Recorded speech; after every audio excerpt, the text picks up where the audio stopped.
Hello, ladies and gentlemen. Welcome to 2 Cents on Movies, where we give our worthless 2 cents on movies. I'm Chaz Hill. And I'm Jackson Barnes. And today, we're talking about the teaser trailer that dropped this morning for Rogue One, a Star Wars story.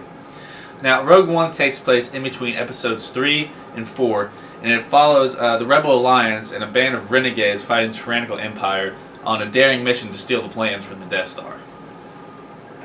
First off, I'm going to touch on some of the atmosphere that this trailer creates. Throughout the trailer, it uses bits and pieces of the Star Wars theme music, but just in different ways, and it's a lot darker. And the tone of the movie seems to reflect that. And here's one of the shots that I really like that kind of shows that. Being that this is before Episode 4, obviously the Death Star is just being built. You can see that here.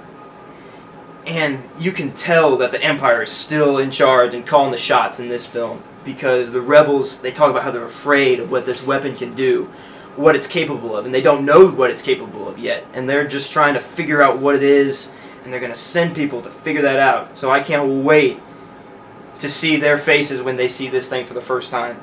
And that nostalgia of seeing the Death Star on screen again, the OG Death Star, that's amazing. It got us tingly a little bit. A little bit of goosebumps popped up there. Now going to some things that I liked about the trailer.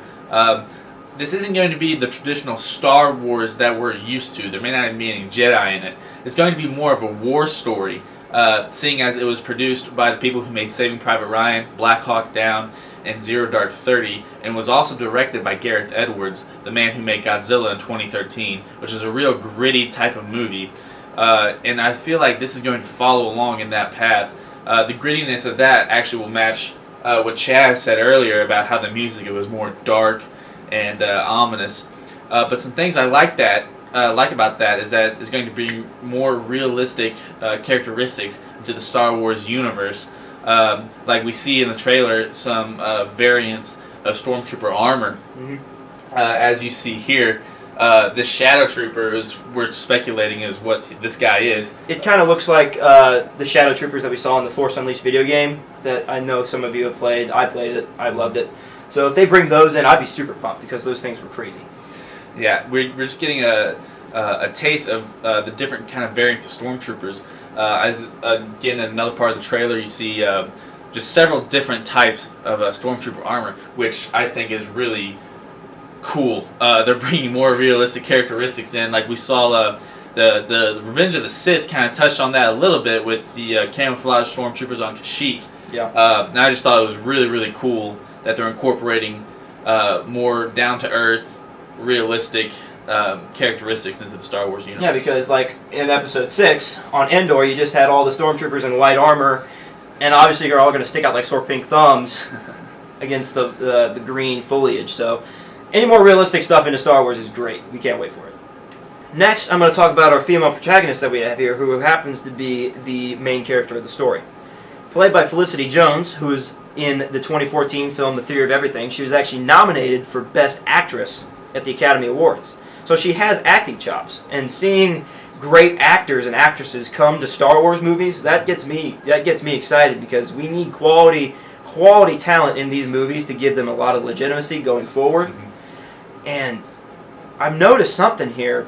It happened with Rey and Daisy Ridley in The Force Awakens. People were complaining about a female protagonist and how she could do everything already, the way she could use the Force and stuff like that. And then now I looked at the comments of the trailer, and it's been like 5 hours since the trailer dropped, and people are already complaining, oh, we have 2 female protagonists in back-to-back movies, what's the deal? They're pandering to female people, or feminists or whatever. Like, no, that's not what they're doing. They're just showing that the Star Wars franchise and the Star Wars universe has strong female characters in it. And I'm pumped to see what this lady can do. And in the trailer, you see her, she's kicking the ever-living crap out of Stormtroopers, and it's amazing. So, for me, I'm pumped to see what she can do in this movie. Another thing I really like about this reveal trailer is that it shows that we have Forrest Whitaker coming into the Star Wars franchise. Again, as Chaz said before, bringing more quality actors into the Star Wars franchise. And he looks like he just came right out of a Fallout game. So I'm excited to see what that's all about. Alright, the last thing that I wanted to touch on in this trailer is this last shot, just because I think it looks really, really freaking cool. we have the Rebel squad here. We don't know much about why they're there on this planet, but they run out of this opening to this clearing, and there's just a wall of AT-ATs. And you see it from the Rebels' perspective looking up at these things, and the things are huge.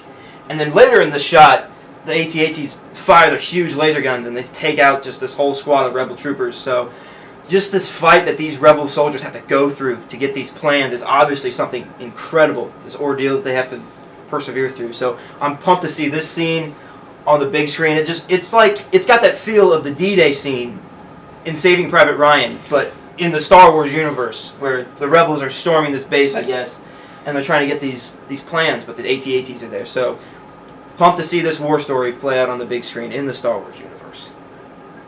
Well, that about wraps up our discussion for Rogue One, a Star Wars story. I'm Jackson Barnes. And I'm Chaz Hill. Thank you again for listening to our worthless 2 cents on movies. Deuces.